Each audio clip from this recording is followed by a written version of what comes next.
वित्त मंत्री निर्मला सीतारमण ने संसद के पटल पर इस साल का बजट पेश कर दिया है। इस बजट में सभी क्षेत्रों का ध्यान रखा गया है। वित्त मंत्री ने युवाओं से लेकर किसानों तक, इंफ्रास्ट्रक्चर से लेकर शिक्षा तक और टैक्स पेयर समेत सभी का ध्यान रखा है। बजट पेश होने के बाद जहां एक तरफ सत्ता पक्ष के नेताओं ने इसे जनहितकारी बजट बताया, तो दूसरी तरफ विपक्ष के नेताओं ने इसे पुरानी योजनाओं को दोबारा से पेश करने की बात कही। देखिए खास रिपोर्ट।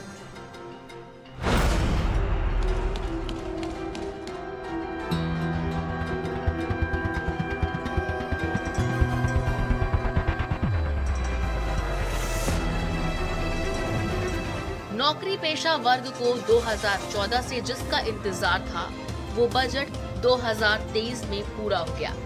वित्त मंत्री निर्मला सीतारमण ने अगले साल होने वाले आम चुनाव से पहले मोदी सरकार के आखिरी पूर्ण बजट में मध्यम वर्ग और नौकरी पेशा लोगों को कर मोर्चे पर राहत दी है।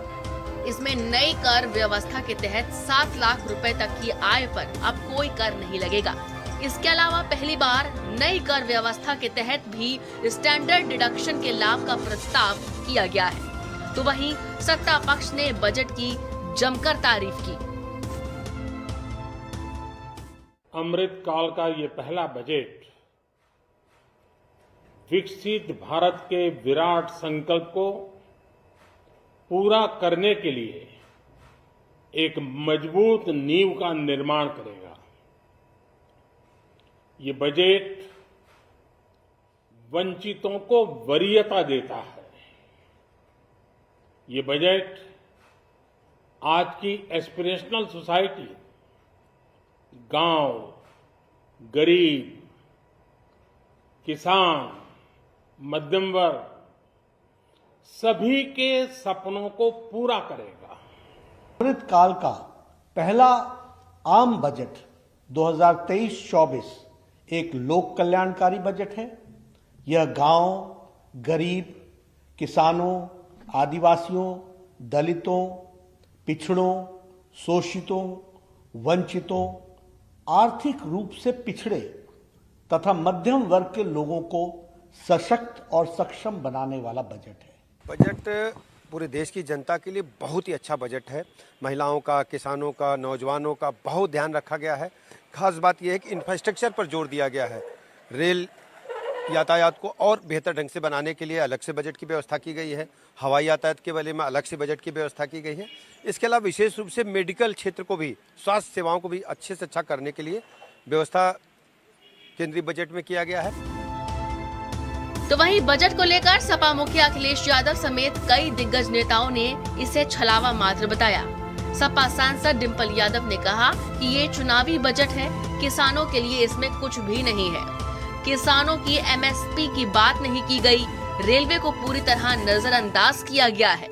आधी से ज्यादा आबादी गांव में बसती है, लेकिन उनके लिए कुछ भी नहीं किया गया।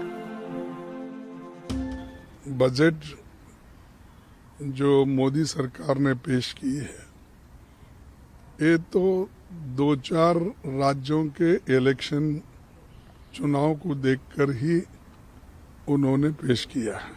तो ये तो इलेक्शन स्पीच है और वो इलेक्शन स्पीच 15 दिन पहले से ही शुरू किए हैं और उनकी जो बातें बाहर उन्होंने कही है, वैसे जुमले इस बजट में डालकर वो उन्होंने पुनरुच्चार किया उसका। मेरा मानना है कि चुनावी बजट है और पूरी तरह चुनावी है। मिडिल क्लास को थोड़ी रियायत दी गई है, लेकिन जिस तरह महंगाई बढ़ रही है, जिस तरह पेट्रोल के दाम बढ़ रहे हैं और हर सेक्शन और हर स्टेप में महंगाई जहां बढ़ रही है, तो फाइनेंस मिनिस्टर ने किसानों का बिल्कुल ध्यान नहीं रखा है। देश का ज्यादातर इनकम टैक्स पे ही मोर देन 90% पुरानी रिजीम के तहत इनकम टैक्स देता है। नई रिजीम के अंतर्गत इन्होंने छूट दी है। जो हम लोग इनकम टैक्स जिस रिजीम में दे रहे हैं उसमें कोई छूट नहीं है किसी तरह की। वित्त मंत्री निर्मला सीतारमण ने 2023 का बजट पेश किया। बजट से कहीं खुशी कहीं गम देखने को मिला। सत्ता पक्ष ने जहां बजट की तारीफ की, तो वहीं विपक्ष हमलावर भी नजर आया।